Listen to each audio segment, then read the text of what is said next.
Всем привет! Сегодня мы разбираем третью разминку на канале. Она, как всегда, состояла из трех задач.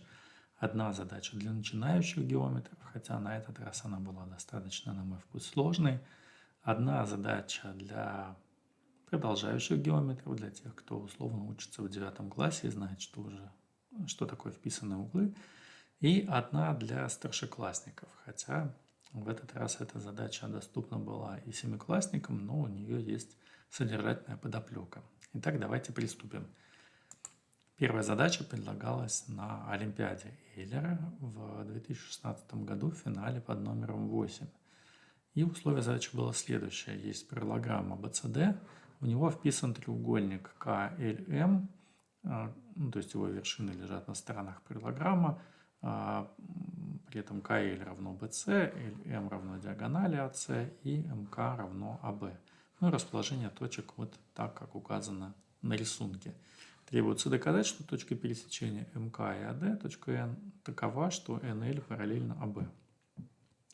Ну и в принципе, раз у нас есть три вот таких параллельных отрезка АБ, НЛ и ДС, то, конечно, это намекает на то, что полезно делать параллельный перенос значит, вдоль этой стороны параллелограммы, и на этом было основано одно из официальных решений. Давайте я его приведу. Значит, официальное решение состояло в следующем. Давайте мы вот здесь, вот этот отрезок МК, параллельно передвинем, проведем через L прямую параллельную МК. То есть отметим здесь вот какую-то такую точку и проведем отрезочек тоже красный по длине, да? И до пересечения с АБ. Вот здесь будет какая-то точка, давайте ее X назовем, здесь точка Y. Вот мы получим параллелограмм MKXY, но особенность этого параллелограмма такая, что на самом деле он является ромбом. Дело в том, что расстояние между горизонтальными прямыми KX и MY – это как раз высота треугольника ABC, опущенная из вершины C. И эта высота такая же, как высота треугольника KLM, опущенная из вершины L, то есть расстояние между прямыми МК и XY. Мы получаем, что расстояние между прямыми МК и XY такое же, как расстояние между KX и MY. Это означает, что наш параллелограмм является на самом деле ромбом, и отрезок KX, он тоже такой же, как и красные отрезки. Но раз так, мы получаем, что отрезок АК равен отрезку BX. Вот этот отрезочек равен вот этому отрезочку. Ну а тогда мы видим, что здесь построены на самом деле равные треугольники, да, у них равны вот эти углы и равны вот эти углы. Ну, следовательно, треугольник АНК равен треугольнику BLX, и высоты у них одинаковые, и значит NL параллельно AX. Вот, это то, что и требовалось доказать. Ну вот, на мой вкус, это решение немножко скрывает суть вещей, и я не знаю, как автор придумывал эту задачу. Мне всегда интересно докопаться до того, что же в этой конструкции важно, а что не очень важно. И я рассуждал так, на самом деле, решая задачу. Вот что мы видим на этой картинке? Мы видим, что у нас есть, ну, понятно, параллелограмм, да, у него есть два равных треугольничка, и мы как-то еще расположили вот треугольничек, равный этим двум, в полосе. Значит, ну, мы расположили так, что две вершинки находятся на противоположных сторонах полосы, а одна вершинка находится на стороне параллелограмма. Значит, что в этой полосе хорошего? Вот, на самом деле, это отчасти используется в первом решении. То, что расстояние между вот этими сторонами полосы – это высота треугольника. Да, вот это высота треугольника ABC. Высота, опущенная из вершины C. Вот если я в такой полосе располагаю треугольник, равный ABC каким-то образом, то вот как бы я здесь этот треугольник, равный ABC, не нарисовал так, чтобы две вершинки располагались так, как надо, тогда верно будет следующее, что если я проведу прямую параллельную сторонам этой полосы, то она вот здесь обязана высечь отрезок в этом треугольнике равный стороне С. Да, вот здесь вот у нас где-то лежит сторона С треугольника.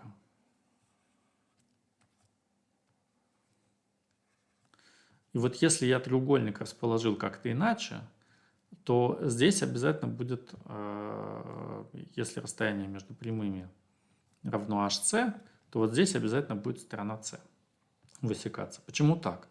Ну, потому что просто площадь можно посчитать, да? Вот сумма высот вот этих треугольничков – это как раз HC. Ну и треугольничек разбивается на два, такой вот и вот такой вот, да? То есть если мы здесь получили бы не какой-то С, там, я не знаю, там С', да, то площадь была бы, давайте эти H1 и H2 обозначим, H1 на С' пополам плюс H2 на С' пополам. Ну, то есть HC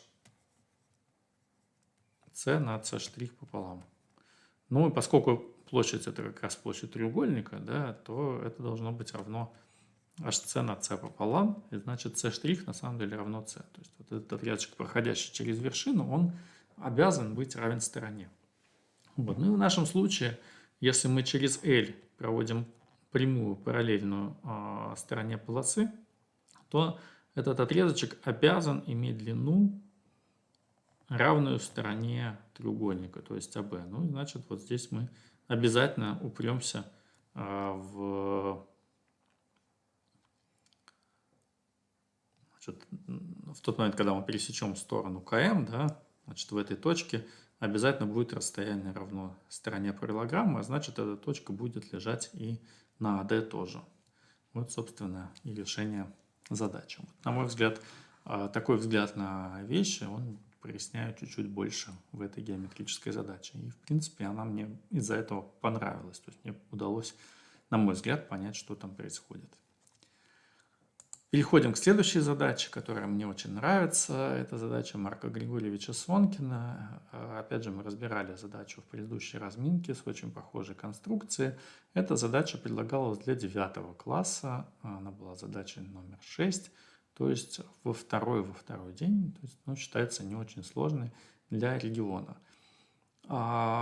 Опять же, официальное решение, насколько я помню, было довольно замысловатым, на мой вкус, и скрывала суть вещей. Возможно, потому что авторы решений пытались избежать каких-то таких конструкций, которые недоступны, возможно, широкому классу школьников, участвующих в Олимпиаде.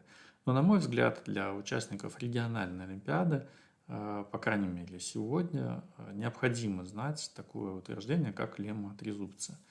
Лемма трезубца – это утверждение следующего сорта, что если у вас есть треугольник, вписанный в окружность,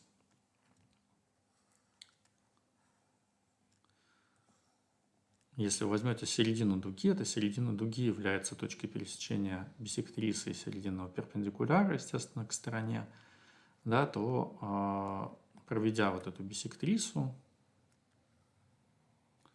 вы можете увидеть, что отрезки вот такие два равны расстоянию до центра вписанной окружности. То есть центр вписанной окружности треугольника, он лежит на окружности с центром в середине дуги и радиусом BM. Да, давайте так обозначим. Или можно так, что центр описанной окружности треугольника B и C обязательно является серединой дуги описанной окружности треугольника ABC. Проверяется это достаточно просто, на мой вкус. Можно посчитать углы, такое стандартное рассуждение с подсчетом углов. Можем провести еще одну биссектрису угла B. Тогда вот этот уголочек будет альфа пополам, вот этот уголочек будет бета пополам, и тогда вот уголочек в треугольнике B и M будет альфа плюс бета пополам. С другой стороны, если мы посмотрим на вот этот уголочек, он тоже равен альфа пополам, потому что опирается на дугу CM, и угол IBC равен бета пополам, потому что BI это биссектриса. Получаем второй угол при основании треугольника BM тоже равен альфа пополам плюс бета пополам. И значит треугольник B и M является равнобедренным. Вот. Значит, как это использовать в этой задаче? И вот это довольно ловкое утверждение здесь получается, то есть довольно интересное использование леммы от резубца само по себе. Нужно посмотреть на треугольник DEB. Посмотреть на треугольник DEB. У него есть описанная окружность, естественно, да, это зеленая окружность, и О1 это середина дуги, и О2 это середина дуги. И вот мы с центром в середине дуги проводим окружность вот такого радиуса. Значит, вот эта окружность обязана проходить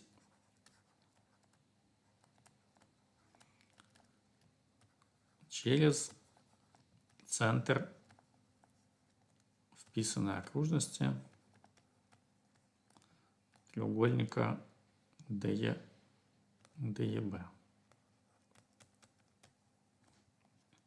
А вот эта окружность, она проходит через центр тоже вписанной окружности треугольника DEB, потому что О2 это середина дуги, опять же мы проводим окружность вот такого радиуса. Значит, эта окружность тоже проходит. Ну, значит, их точка пересечения, одна из точек пересечения, это центр вписанной окружности треугольника DEB. Ну, вторая точка пересечения – точка B. Значит, А – это как раз этот самый центр. Точка пересечения бисектрис треугольника DEB. Но раз так, то когда я проведу BA до пересечения с описанной окружностью, я получу, что C – это середина дуги обязательно. И это означает, что отрезки CD и CE равны. Больше того, они равны CA.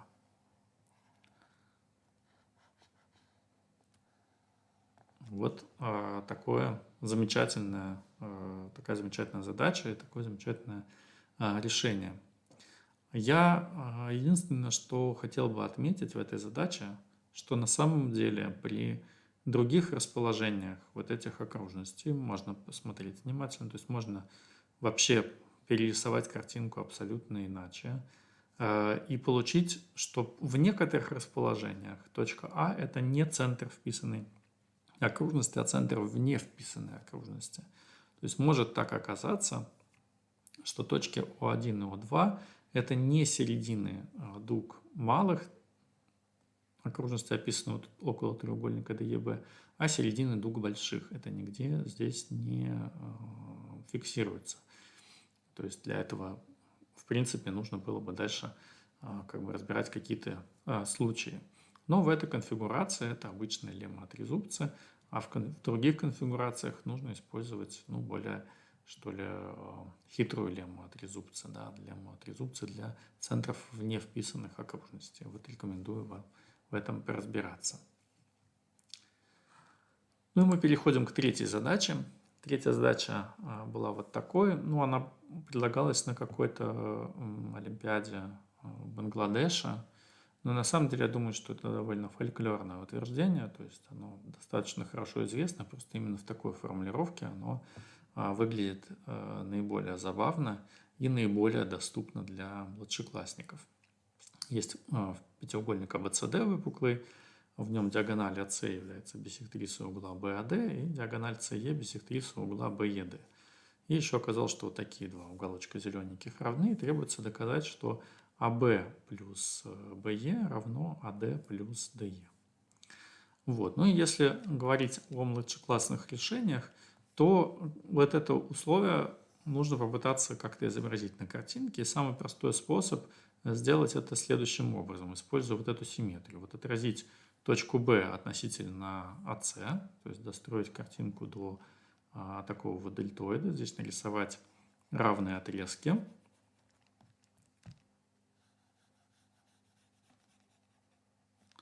Вот. Ну и, соответственно, получить равенство, вот, чтобы c равно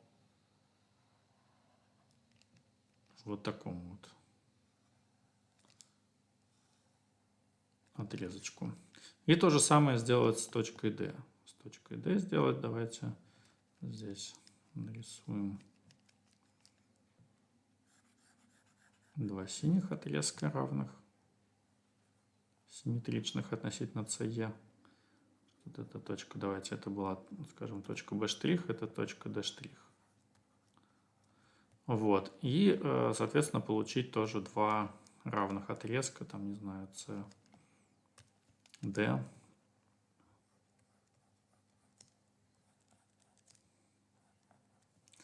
И CD'. Вот. Ну и поскольку уголочек зеленый мы тоже здесь завернули, да, равный, то вот эти вот маленькие остаточки, они тоже будут равны. Давайте мы их обозначим как-нибудь там. Две зеленых дужки.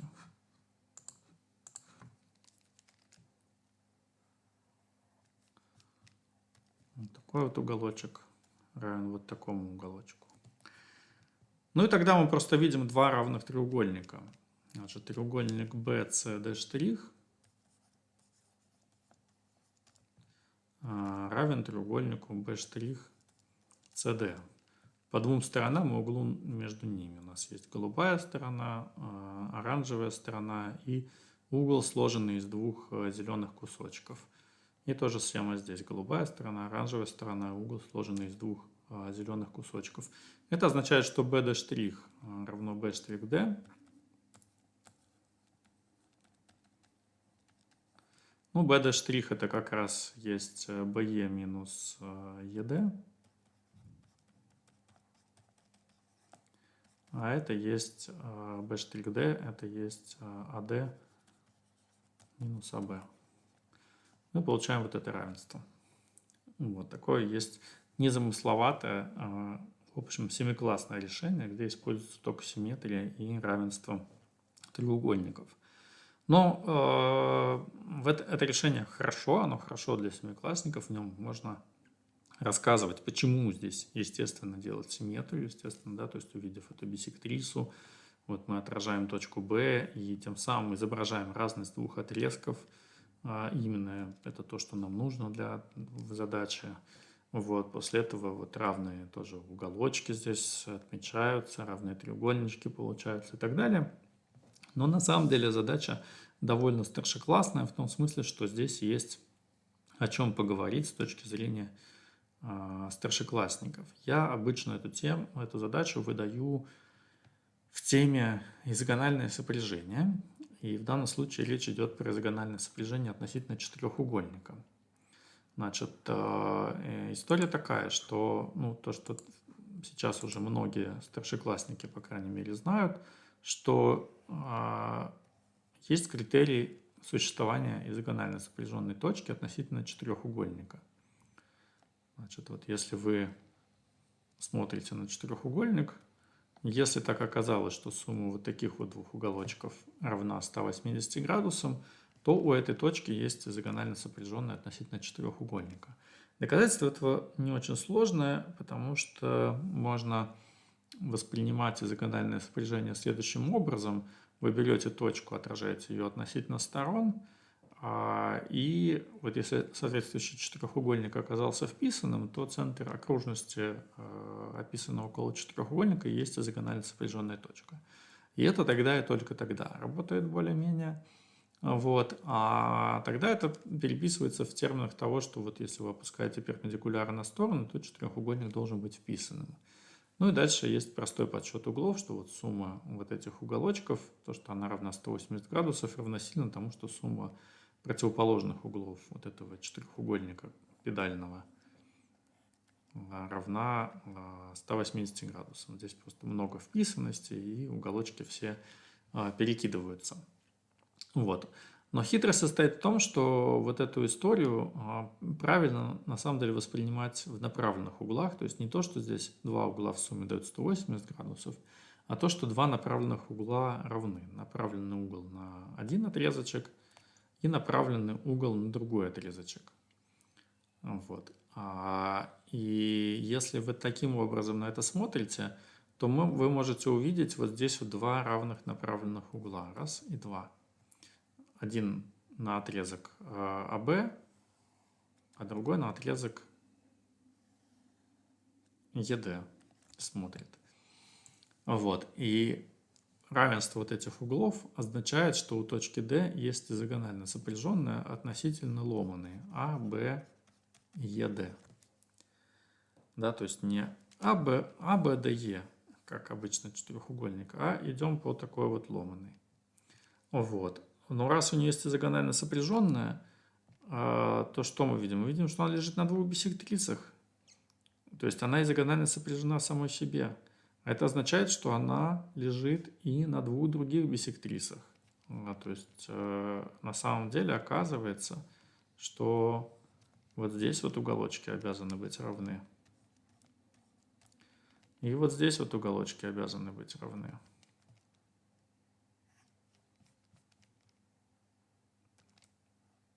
Там цвет нам не хватает такого. А тогда оказывается, что C – это центр окружности, вписанный вот в эту вот ломаную, да, то есть вы можете провести здесь окружность такую вот, которая касается сторон этого четырехугольника. Вот. А это как раз и означает, что для такой ломаной, что есть равенство вот такое, что АБ плюс БЕ равно АД плюс ДЕ. Да, это признак описанности такого сорта ломаных. Значит, как это можно установить? Ну, можно, например, сказать, что давайте посмотрим на сумму длин касательных из точки А и Е к этой вот голубой окружности. Одна касательная – это вот такой вот отрезочек, а вторая касательная – это вот такой вот отрезочек. И вот эту маленькую касательную из точки Б перекинем вот сюда. Да, то есть вот такие два отрезочка, они касательные из точки Б к окружности равны. И вот мы ее завернем сюда и получим, что сумма АБ плюс АЕ, АБ плюс БЕ, это просто сумма длин касательных из точки из точек А и Е к голубой окружности.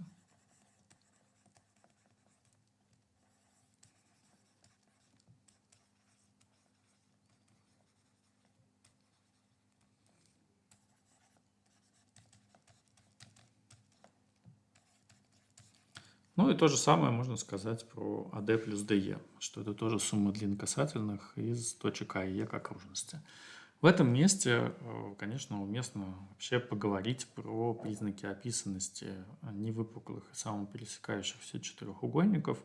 Есть масса замечательных материалов по этому поводу, я тоже рекомендую об этом подумать. То есть мы здесь через такую, в общем, элементарную задачу зашли, с одной стороны, в изогональное сопряжение относительно четырехугольника, можно об этом поговорить, упомянуть. Зашли в описанность четырехзвенных ломаных около окружности. И на самом деле можно поговорить еще об одной очень-очень важной теме, что на самом деле все это речь про некоторые свойства эллипсов и гипербол. Вот можно воспринимать равенство, которое вот здесь дано, как то, что точки, ну давайте посмотрим на это по-другому, да, то, что АБ минус АД, еще раз запишем в таком виде, равно ЕБ минус ЕД. Вот это равенство означает, что точки А и Е лежат на гиперболе с фокусами Б и Д. Или наоборот, что точки А и Е лежат на эллипсе с фокусами Б и Д. Вот, и если вы это делаете, давайте я попробую скопировать картинку.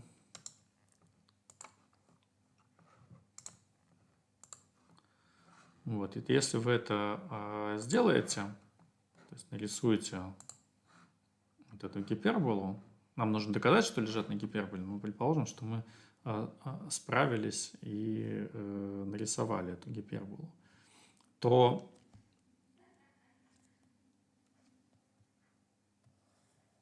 одна ветка гиперболы проходит, скажем, а тут вторая ветка гиперболы. То мы получаем, что наша картинка состоит из двух известных вещей. Первая известная вещь – это то, что если вы взяли два фокуса и точку на гиперболе, то вот такая прямая является биссектрисой угла. Да, это одно свойство гиперболы. А второе свойство замечательное у гиперболы состоит в том, что если вы взяли две таких касательных и пересекли, то вот такие уголочки равны. Это называется изогональное свойство гиперболы.